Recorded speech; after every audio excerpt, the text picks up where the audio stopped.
boys and girls, this is your captain speaking, the captain of accountancy.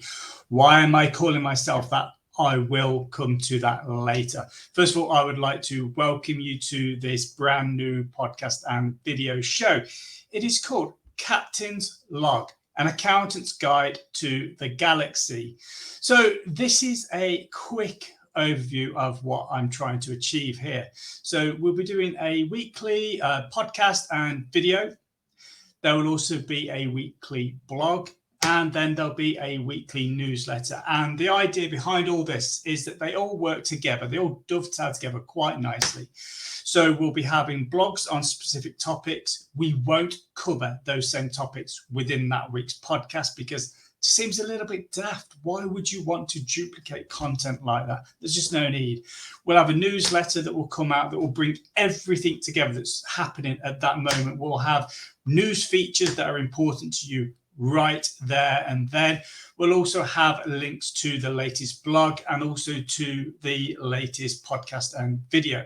The reason I'm doing a podcast and video is because people like to take in content in different ways, don't they? So for me, I'm a big fan of podcasts. I love to put a podcast on in the morning and go out for a walk, get a bit of exercise first thing in the morning, get the juices flowing, and then listen to some new content. I'll also listen to ebooks. I also can do the same at lunchtimes or in an evening. If I'm cooking food, I can put a podcast on, take on all this brand new information. But not everyone else is wired up the same as me. Some people like to have videos because they're more visual. That's fine. I know that some subjects I can take on better with a podcast. Other things, I want to see a video. So let's say I need to go and do some maintenance, some housework, something like that. 9 times out of 10, I will go and look for a video that will show me what to do, because I'm better if I'm shown how to do those things rather than told through a podcast. So it just depends on what the medium is. I'm putting this out there so that no matter what your preference, there is something for you. The format, it's looking something like a 15 or so minute segment where I will go through an article that I've found and I'll elaborate it. Maybe it's a previous blog that's been written and I feel that it needs to be elaborated on. So I'll do like a 15, so it won't be much longer, that presentation. And as part of that, I will pull out some accountancy and some business tips. Typically, you tend to get around about 5, maybe 6 tips that come out of these sort of length presentations. So that's what we'll be looking at there. The other idea is that we'll be having interviews. So whether that be some of our clients that need to showcase their business, or if they've got an area of expertise, we work with a lot of social media people. Maybe we'll get those on to share some tips how they can help you benefit from their knowledge. So we'll be looking at bringing in some industry experts. I work with a lot of coaches. So right now I have a business coach that helps me. I also have a more spiritual coach that helps me. And I have a networking coach that helps me. Each one has an area of speciality. That was a difficult word to say. And you can tell that I'm recording this as we go because a professional probably would have edited that out. But I don't want to do that because I want to be real when I'm doing these things. So it might be that I bring in some of those coaches. Some people query, why have so many coaches? Well, look at a sports team or a sports professional. They don't just have one coach. I've got a professional boxer who's a client. He has a conditioning coach. He has a boxing coach. He has another coach. He has many different coaches. Each one has an area of speciality. And I said it right that time, nailed it. And that's what I do. I pick areas that need to be worked on or developed and get someone that's an expert in that area. So that's what we did. That will take about 15 minutes each episode. And then I will cover any news, any updates, changes to tax, or if there's software updates that you need to be aware of. We'll cover that. The idea is that these podcasts and videos will last around about 20 minutes. And I think that that's about the sweet spot. I like podcasts and videos that are about 20 minutes because you can fit those in easy. It's a morning walk. It's your lunch break.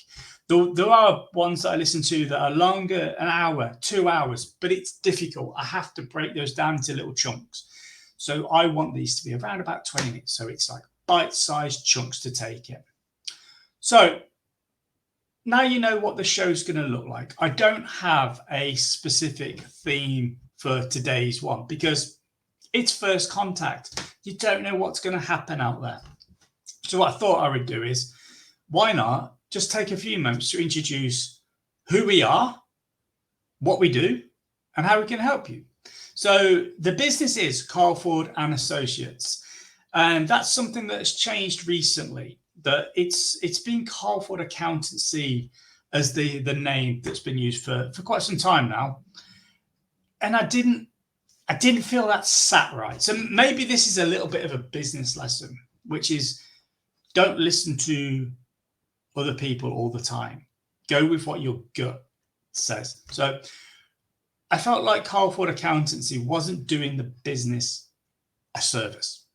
That people would say, Carl, how can you service the client base when you're doing other things? Or you've taken on a big client recently? Can you cope? Have you got capacity? And the answer is yes, we can cope because it's we, not I. Have we got capacity? Absolutely, because there's a team here. So that's why I wanted to push through Carl Ford and Associates, because I wanted to bring the team element into this, and that's a big part of me and who I am. So to give you an overview, I wasn't born an accountant. Some people are, they pop out of the womb and they're doing balance sheets and they're talking all accountancy terminology. That's not me. I'd say I'm relatively new to it because that's how it feels, but I've been doing this a long time now. I think we're approaching 15 years. So that's a long time to build up some knowledge. Before that, I worked in retail. So I worked for quite a large supermarket chain. And as part of that, I became a best practitioner, which meant I got to go around the UK. Tends to be more Midlands based, but I would travel throughout the UK and I would train people as a best practitioner. So I would show the best practices that you could put into your department. I would also show how you can develop a team. And I loved that part. I loved developing my own team back in my home store, but I loved going out and helping other teams to develop. That's one of my core strengths that I've had for a very long time. And because of working in retail for so long, I built up some great sales skills, which then takes me on to the next avenue of my background. After that, I was getting a bit weary of the hours, because it got to the point where I was working till 10, 11 o'clock, Friday and Saturday night. At this point in time, retail was getting longer. It was almost become a 24/7 operation, apart from Sundays when you've got your Sunday trading hours. And I needed an out, really. I needed different hours. So I moved into recruitment. Yeah. That's an interesting, hindsight's 2020.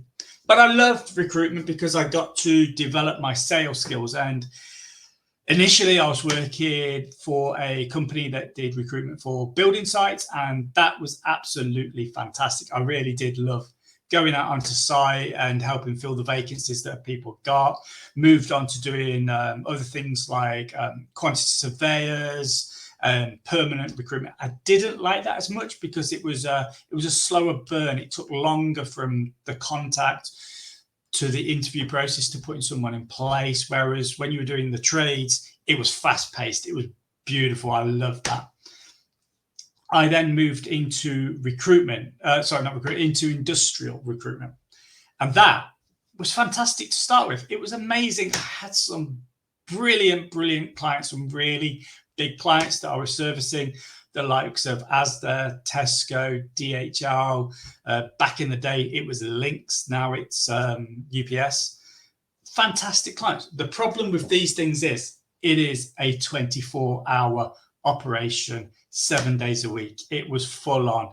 I was being on call every other week. And when you're on call, you're getting phone calls at 11 o'clock at night at a shift change, 3 o'clock at a shift change, 6 a.m. at a shift change. It's just crazy, and it takes its toll. So I'd gone from being in retail where the hours were getting longer because of 24/7, and I'd landed myself into a truly 24/7 environment. And it was that point when I decided that I needed to do something decisive, which is where then my accountancy career began. And I'm grateful for that. I've done some amazing things whilst being in accountancy. I've worked for Birmingham City Council, which is the largest public sector organisation in Europe, and it's one of the largest in the world. So I'd learned some amazing skills during my time there. I had this desire, though, to help people where you could see a direct impact. So helping a budget holder in a local authority, they're grateful for it, but it's not their money. They don't directly see that benefit. Whereas working in the private sector, like I've moved into now, if I save you even just £1, you're grateful because that £1 in your bank account and not someone else's. And that's what I get off on. That's what I really love, is helping people and seeing the benefits to them. It could be something as simple as a business owner hasn't had a holiday for 5 years, and by outsourcing their bookkeeping, payroll, and accounts, they're able to get enough spare time that they can take a holiday. Or even if it's just by outsourcing the bookkeeping, rather than working all day long on the business, then spending a few hours in the evening in the box room when they should be with their family or they should be out with their friends, they're doing the bookkeeping and they're doing all the admin of the one. By outsourcing to us, we liberate that time and we make a difference, because then they get their life back, which is important, because you know what? Money's tight for a lot of people right now. However, you can always go and make more money tomorrow. You can always do that. But the time that you've lost, you can never get that back. So that's important. That's one of the key things we focus on here at Carl Ford and Associates, is helping people free up the time. One of our clients outsourced their bookkeeping. We then helped them automate their invoicing process because they had a lot of retainer clients. As part of that, just the retainer invoices that they were issuing, we'd saved them something like 8 hours a month. Now, it doesn't sound a lot, but that's a whole day's work. They were then able to put on full day training workshops for like LinkedIn or something like that. Potentially that could be generating £1,000 of additional revenue, but with no extra time because they were already using that time. Or they could just take that time off. But they also then outsourced their bookkeeping. In total, I think we'd saved them, ballpark, it's around about 6 weeks worth of time. And that's 6 weeks every single year. Imagine if you outsource stuff, you could take the 6 weeks holiday off. So that's the sort of thing that we do. I should actually go through the services, shouldn't I? Right. I don't want to bore you because I don't want to do a sales pitch. That's not why you're here. But here at Carl Ford Associates, we do payroll, we'll do bookkeeping, we'll do management accounts and financial accounts. Now, you're thinking, what? 2 accounts? Yes. Management accounts are what happens in year. So that's what's happened for the past month, the past quarter. It's very much real-time reporting. Financial accounts is what's happened at the end of the year. So I guess the best sort of analogy for this is management accounts are a lot like using your sat nav when you're driving, and it's telling you what's going on at that point in time, and it's helping you change course if there's any car crashes or roadworks, whatever. It's helping you get to where you need to be. Financial accounts, it's a lot like looking in your rearview mirror. It's what's happened already, so you can see behind you. And it's absolutely great. It's essential, but it doesn't help you necessarily with making those future decisions. So we do management accounts and financial accounts. We also do tax advice, so things like R&D tax credits. Big fans of that. And we'll go into more detail another time because now isn't the time to be doing that sales pitch. So that's the services that we offer, but I'm not going to be selling in this podcast. That's not the point. The point is to add value, to give hints and tips. So let's say that's the presentation section knocked off now. The next bit would be to cover news and any updates. So, tax, have there been any updates? Yeah, one or two. You know that saying that we used to have, HMRC did an advert, which was tax doesn't have to be taxing. Really? We had, typically, you'd get 2 tax announcements a year. You get the budget, and then you get the spring statement. They then flipped it around, so you'd have an autumn statement and a spring budget. But 2 tax points a year where it could potentially change. We had 2020. Things changed. Things changed a lot. It felt like there was monthly, sometimes weekly, maybe even daily tax changes that we had to keep on top of. It was a bloody nightmare. And you thought, now that COVID's settling down, tax changes will settle down. Well, in the past 6 weeks, we've had a change to corporation tax that the hike going up to 25% has been scrapped. So it's staying at 19%. So that's change 1. And then a few weeks later, we had another change, which was, no, actually, it's not going to stay as it's going to go back up to the 25%. So that's your second change. And then we have a new chancellor in place that thankfully is staying in place for now. And he said he's going to do a autumn statement at the time of going to press. This will be I think it's the 31st of October that should be coming out. Don't be surprised if there is a change to the corporation tax announced in there. It's a similar pattern with income tax. We had the scrapping of the higher rate band, and then a week or so later, that was reversed. We also had the announcement that the base rate, so 20% as we know it, and we've known that for a long time, will be reduced to 19%. That's changed and changed. Like, we've had close to 10 different tax changes in like 6 weeks, and I can see more coming. So I'm not going to do an update now on tax because, quite frankly, I think it will be out of date. But maybe even it will have changed by the time this goes to press. Who knows? But I'm not going to be doing that. But my plan is, as things settle down, and they should be now, we will be doing some tax updates. We'll be doing updates. We are big fans of Xero. We've been with Xero since 2013. QuickBooks Online, we use that a lot. Free Agent, we've just signed up to be approved certified advisors with Free Agent. So we'll bring you updates from that. We use software like Dex, which is fantastic for electronic records. So we'll be bringing you those sorts of updates as we come through. So I'm going to leave things as they are there because I don't really think there's any more I can add from a news point, because anything I do add will probably be out of date by the time you're listening or watching that. I want to say a big thank you for tuning in, and I look forward to seeing you all next week and listen to your feedback. And on that basis, Captain is signing out.